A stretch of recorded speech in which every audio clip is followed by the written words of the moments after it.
Hello! Today I'm going to share a story that everyone should enjoy. It's a mostly true story of survival in the backcountry. Hi, welcome to Adventures with Gramma Bonnie. Here we go. Let's get started. In my humble opinion, a person really needs only two things to survive the perils of life: WD-40 and duct tape. Duct tape is that gray sticky tape used around the house to hold things together. Sometimes you can find it in all kinds of bright colors. And WD-40 is a multi-use spray that lubricates, penetrates, displaces water, cleans, and prevents rust, making it useful for loosening stuck parts like squeaky hinges. You know how you open up that door and it squeaks? You got WD-40, it'll take care of it. Removing stickers, it does a great job at that, and protecting metal from corrosion. Do you know what corrosion means? Like getting rusted and not workable and doesn't run smooth, it doesn't slide. That's corrosion. In this mostly true story, I really could have used both the duct tape and the WD-40. But when you live out in the country, you learn to improvise. The morning after New Year's Eve was bright and crispy, with the temperature hovering in the low teens. Oh, that's cold. It was opening day of trout fishing season at our local fishing spot, Topaz Lake. It was also the start of the annual Topaz Lodge Trout Fishing Derby. Grandpa Ray was so excited about his chance to catch a trophy fish. A trophy fish, I think they even tag them if it's a large fish. He had hitched up his fishing boat the day before to get an early start. As he was driving off down the dirt road, I stood on our beautiful new front porch and waved goodbye. My mouth was already watering just thinking about fresh trout for the dinner. In my infinite wisdom, I decided to stay home and undo Christmas. Our grandchildren had visited just a few weeks earlier, and they helped put up and decorate our Christmas tree. They were back at home now, and I knew it was up to me to put Christmas away for another year. Why is it always so much fun to decorate for the holidays, but not so much to put it all away? So I finished my second cup of coffee, ready to get the job done. Down came the ornaments as bright silver tinsel went flying all over. You know, tinsel is like icicles. A lot of people don't use those anymore, but they glitter and shine. There's usually silver, but they came in different colors too. I wrapped and boxed strings of lights, ornaments, and a whole fantasy miniature village in no time at all. I loved my miniature village. I used to pretend I had lived in those little houses. Lights were blinking on and off on our animated Santa Claus as he teetered precariously on his pedestal. Or was that me teetering? And what does precariously mean to you? I think it means shaky. After all, I was a woman on a mission and wanted to get it done. In need of a break, I plopped down on my favorite chair. Ooh, it was nice and soft. And looked around at all the deconstruction I had done. It took a lot of energy to make such a mess, and it kind of looked empty where our beautiful little tree had been. After a few minutes, with my energy renewed, I realized that it was getting late in the day and Grandpa Ray should be getting home soon. Maybe with fresh trout for dinner. I like to fry them, they're delicious. So I grabbed a couple of leftover Christmas cookies. I wouldn't want to be without the Christmas cookies on a walk. My jacket and a sun visor and my favorite walking stick. You gotta have a walking stick out in the sticks. That's why it's called the sticks. It was a good 10 miles to the main highway and a few more to the lake. I figured I would meet him along the way and catch a ride back. Grandpa Ray had been gone all day, and he would surely be tired catching all those fish. The sun had been shining brightly all day, and the thermometer outside reached 38 degrees. Oh, that was like a heat wave, much warmer than the cold temperature earlier that morning. Just perfect for a walk. Off I went on my little adventure. In no time at all, I had walked a good mile and a half.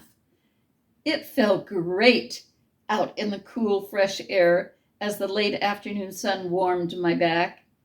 Soon, a little breeze kicked up, so I picked up my pace to warm up. I gazed down the long dirt road and saw no sign of Grandpa Ray. As a matter of fact, there were no signs of anyone, only a few cows grazing happily in the pasture off in the distance. I could see big, dark storm clouds forming over the crest of the ragged mountains tops to the west. I realized I was about 3 miles from home or any kind of shelter from the storm, and it was looking pretty drastically stormy. To the east, there were tall hills covered with large rocks and abandoned mines. Fairly close to the road that I was walking on. I could see an opening that looked much like a cave. Would that be a place I could get shelter from the storm? Now I was beginning to get a bit scared. What could be hiding in those caves? I hadn't really paid attention before, but now I did. It definitely looked like a great place for wild animals or snakes to spend the winter. Where was Grandpa Ray? We lived in a very remote area out in the sticks, and we had plenty of wild critters for our neighbors. We learned what could harm us, and we stayed away from places that might be nesting. They might be nesting or wintering. One of my concerns was the rattlesnakes. Now, I know they didn't want to have anything to do with me, but they would feel threatened if I came too close. They needed to know I wasn't going to hurt them and they wouldn't hurt me. But I don't mess with rattlesnakes. Snakes slow their metabolism during winter. That means their whole body slows down. Stop eating and seek shelter, like dens, burrows, or caves to stay dormant. They can wake up to move or drink on warm days, basking in the sun and conserving energy until spring.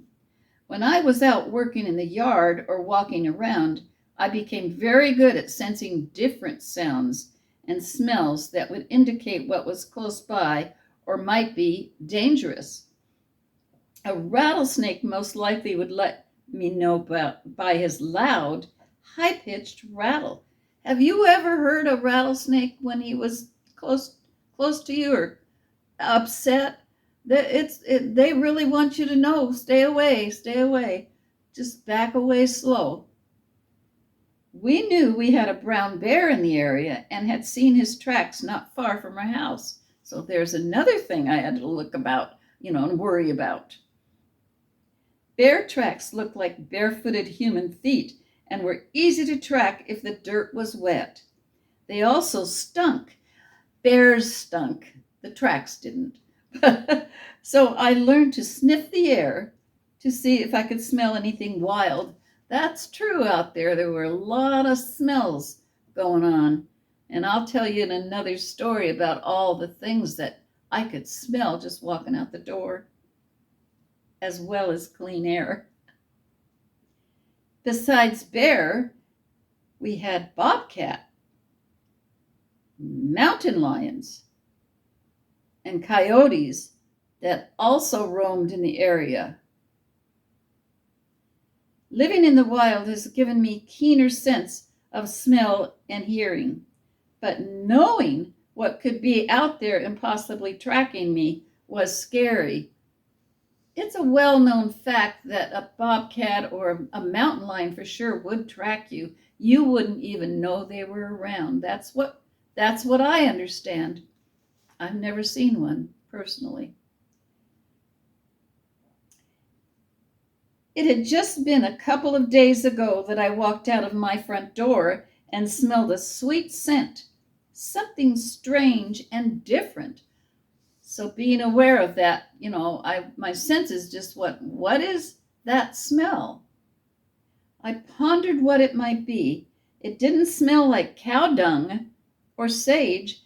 Cow dung is poopies from the cows, and it smells. And sage, if it's been raining or it's wet and the sun comes out, it smells wonderful. So it was a mystery. It took me an hour to figure out that it was my new hairspray. Oh, well, live and learn, right? As my imagination started working overtime and my walk was wearing me out, I stood up taller and dragged my walking stick deep into the dirt, making as much noise as possible. That's what my brother Timmy taught me. Make yourself as big as you can so you don't look like a prey and weak. I even started to loudly sing an old Christmas song, hoping to scare any predators away. Well, the way I sing it probably scared a lot of things away. As the wind got colder and stronger, my nose started to run.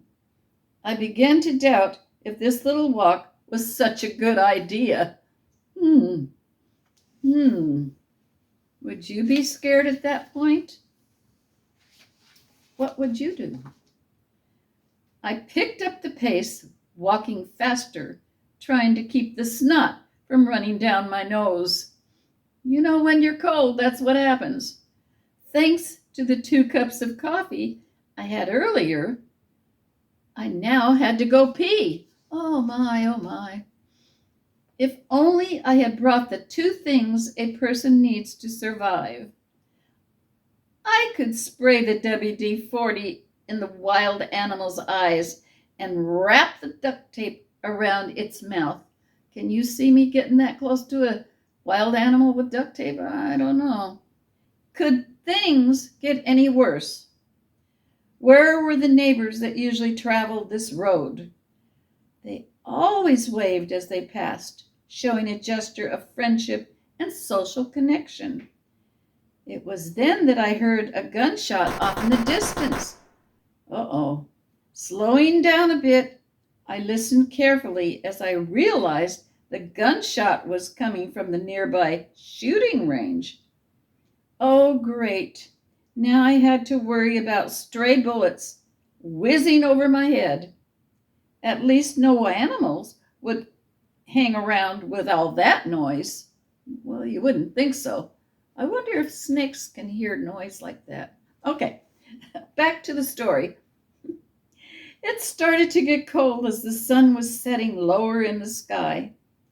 One truck passed by and the driver waved, throwing dirt in the air and into my face. Well, I didn't need help, so I would have waved him down. I'm sure he would have stopped and helped me if I really needed help. But I was pretty determined to get to the main road. And, Grandpa, I tried to keep busy thinking of anything but the fact that my feet and legs were starting to hurt and that I had to go to the bathroom. Using my jacket sleeve to wipe my now frozen, snotty nose, I kept walking. You know how you do that?